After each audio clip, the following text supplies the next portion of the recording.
Il y a dans l'idée de reléguer, recueillir et transmettre quelque chose qui me fait dire très volontiers que lorsque dans les conférences publiques que je fais très fréquemment, je suis parfois interpellé sur « Monsieur, vous avez parlé de tradition maçonnique, est-ce que cette tradition, c'est pas un peu ringard ?» Eh bien moi, ce que je pense, c'est que c'est le monde moderne et la manière dont il nous offre une mode qui se démode du mardi au lundi et du mercredi au mardi, qui est totalement ringarde.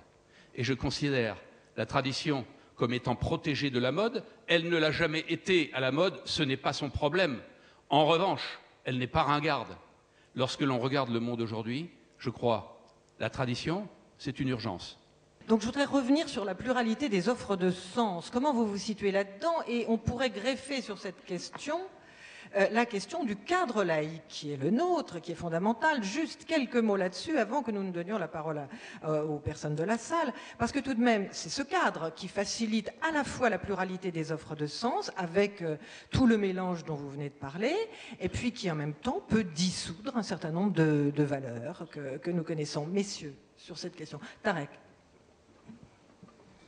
Il est clair qu'aujourd'hui, ce qui menace l'espèce humaine au niveau culturel, religieux et même au niveau génétique, c'est ce clonage et ce syncrétisme, cette confusion qui est stérilisante et qui menace vraiment l'intelligence et cette diversité qui est une donnée de la nature qu'il faut cultiver. Je pense qu'il y a des différences dans le sens. Des différences quant à ses fondements. Quels sont les fondements d'une vérité? Quels sont les fondements d'un sens? Est-ce que l'homme par lui-même est capable de fonder le sens ou bien ce sens lui vient de l'extérieur? Ça, c'est une question fondamentale. Et on n'a pas les mêmes réponses. Et même si on dit ça vient de l'extérieur, de quel extérieur? Là, on entre un petit peu dans le... Je ne vais pas vous entraîner dans un débat théologique. Je crois qu'on est au cœur du débat. Voilà. D'abord, on n'est pas d'accord sur le fondement du sens. On n'est pas d'accord sur le sens métaphysique de l'existence. Pourquoi nous existons? Pourquoi nous mourons? Par contre, on peut se mettre d'accord sur le sens de l'éthique universelle. C'est le seul champ qui nous reste, c'est gérer, c'est ça la laïcité. C'est gérer le quantifiable de la société. Mais quant à ma perception de l'homme, de l'existence, du divin, ce monde théologique et métaphysique, on ne peut pas être d'accord. On peut avoir le même geste éthique, mais pas le même sens métaphysique. Tarek, je crois que la table ronde de cet après-midi va peut-être nous permettre d'avancer sur ces questions-là. Sur les offres de sens et le cadre laïque, Gérard? Oui, je voudrais vous reciter rapidement, une remarque vraiment rapidement. De Léon Dans 5 minutes, Verte, on a fini. Une remarque de Léon Verte, qui était un journaliste pendant la guerre, qui était traqué, et qui donc a tenu un journal qui s'appelle Déposition, publié sous le nom de Déposition. Et Léon Verte disait « Des preuves de l'existence de Dieu ?» Point d'interrogation. Soyons modestes, cherchons déjà des preuves de l'existence de l'homme. C'est dans ce cadre-là que je crois qu'il faut arriver à évoluer et à penser. Ça veut dire quoi? Ça veut dire, par exemple, sur la question du sens. Moi, je rejoins ce que vient de dire Tarek. Absolument. C'est-à-dire qu'il y a des principes universels qui construisent le sentiment d'humanité dans l'homme, comme aurait dit Kant, hein, la Menschlichkeit. Hein. Et puis, il y a un travail qu'on pourrait dire être un travail de nature scientifique, mais ça serait une science particulière, ça serait la science de la spiritualité, où chacun essayerait de construire les sémantiques et les opérateurs qui permettent de construire le meilleur de l'homme dans l'homme. Et ça, c'est à chacun. Mais ça repose sur deux choses. Ça repose d'ailleurs, premièrement, sur le fait qu'on ne confonde pas la liberté avec l'émancipation, l'affranchissement de tout et de n'importe quoi. C'est-à-dire qu'on ne confonde pas la délivrance d'Égypte, pour reprendre une métaphore biblique, la délivrance de Pharaon, dont je rappelle qu'elle a pour conséquence quand même la réception de la loi dans le Sinaï. C'est-à-dire qu'on se délivre de la tyrannie et de l'oppression pour rencontrer la loi. Et puis l'émancipation, qui est une émancipation en général mauvaise, puisqu'elle a été comprise par les modernes comme s'émanciper de la loi et de toute loi, et de faire un monde sans limite. sans limite aucune à quoi que nous cherchions et tentions de faire.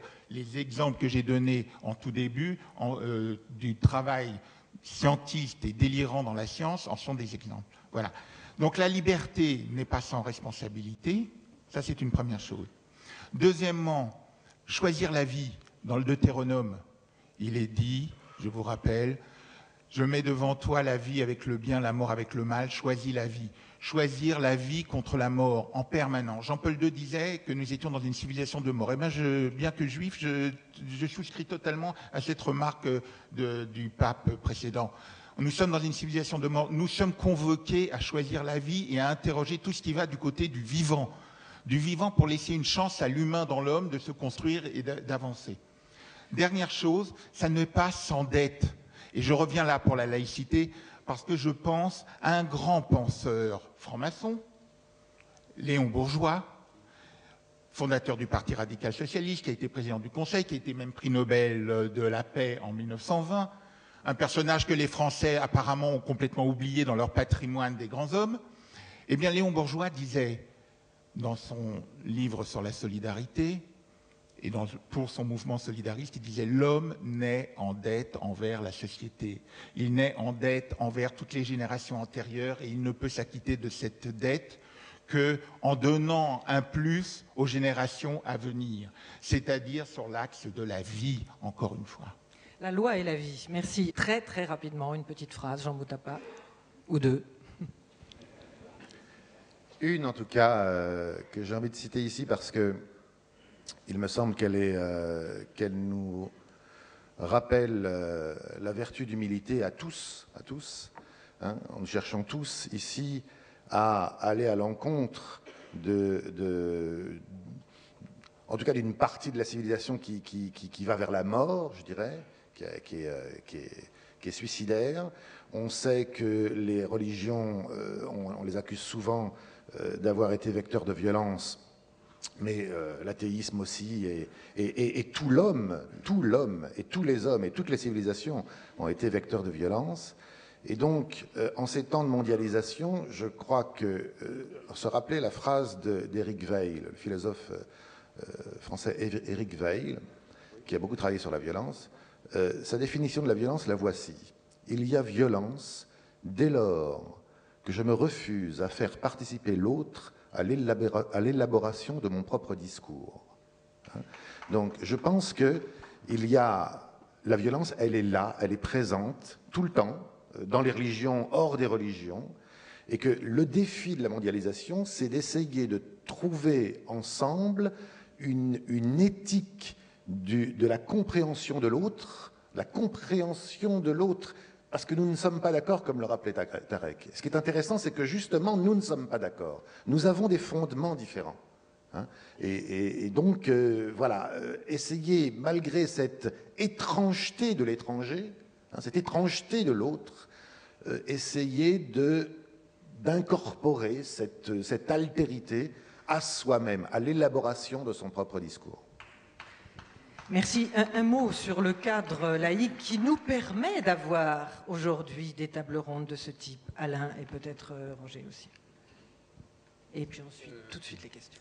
Oui, alors là, nous évoquons néanmoins le lien qui part de la spiritualité et qui va vers l'éthique. Parce que lorsque j'évoque ce que disait Jean Moutapa à l'instant, c'est de la spiritualité vers l'éthique que je me déplace. Et je pensais à cette très belle citation non pas Weil, mais il faut développer la capacité à mettre de l'autre dans son propre regard. Emmanuel Lévinas, voilà. Donc, l'éthique, en effet, la capacité à bâtir du vivre ensemble et de l'intersubjectivité, c'est essayer, en effet, de développer la capacité à mettre de l'autre dans son propre regard pour construire sa propre intelligence et faire en sorte que l'autre contribue à l'élaboration et à ma construction, comme moi-même dans un mouvement, je dirais, récursif, je lui permets de se construire. Alors, la Grande Loge, dans ce domaine, est passionnément attachée au dialogue des cultures. Et Evelyne Martini, je souhaiterais revenir sur une remarque que vous aviez faite en préambule et qui était parfois les francs-maçons peuvent être considérés dans la revendication qui est la leur de laïcité comme peut-être laïcards, anticléricaux ou anti-religieux même, je crois que vous avez dit. Alors, moi je vous dis ce que nous avons écrit l'année dernière au président de la République, et qui est, quant à la laïcité, une manière d'insister sur le fait qu'elle est à la fois une dimension juridique, mais aussi une dimension éthique. Et ce que nous écrivions, c'est la chose suivante. C'est parce que la Grande Loge est passionnément attachée à la liberté de conscience de chacun et aux valeurs d'une laïcité derrière laquelle on a mis des adjectifs alors que c'était pas de bon ton. Une laïcité ouverte, accueillante et partagée. Ouverte, accueillante, partagée. Que la Grande Loge se refuse à en transformer le principe en une forme idéologique agressive qui renvoie sans nuance les spiritualités, les religions aux ténèbres de l'erreur, ce qui n'est pas acceptable, susceptible de nourrir ainsi un intégrisme anti-religieux qu'elle condamne au même titre et avec la même fermeté que toute forme d'intégrisme idéologique ou religieux, car l'intégrisme, ce n'est pas toujours de la religion. L'intégrisme a aussi fait son nid dans les idéologies.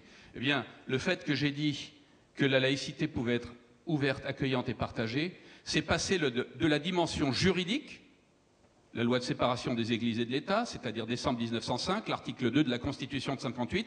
La laïcité, c'est un cadre juridique, mais pour qu'il permette l'expression de toutes les intelligences, des sensibilités et des spiritualités, même lorsque l'on n'est pas engagé soi-même dans une religion particulière, eh bien je crois qu'on peut lui donner une dimension éthique, et que cette dimension éthique doit être une dimension d'ouverture et d'accueil.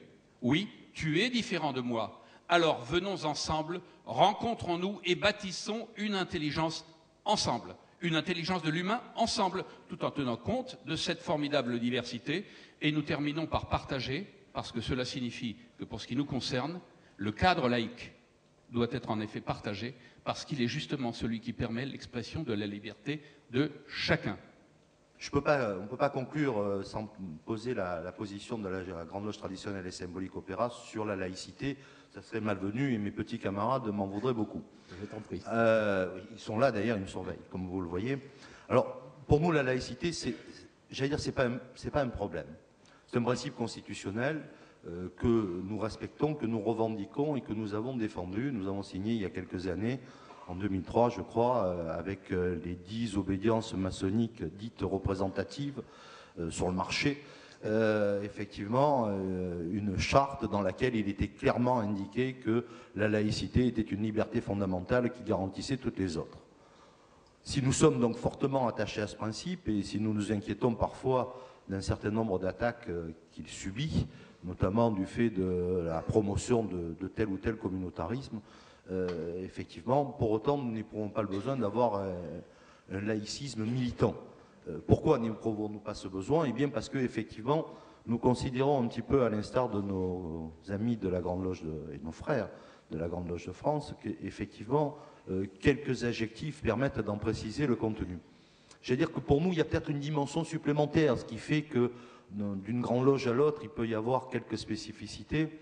Je veux dire qu'il y a une dimension supplémentaire, c'est probablement la dimension d'amour. Et je terminerai simplement, parce que sinon Evie ne va m'en vouloir, effectivement, en citant moi aussi quelqu'un, en citant Spinoza, je crois que c'est l'amour de la vie qui donne à toute chose sa dimension sacrée.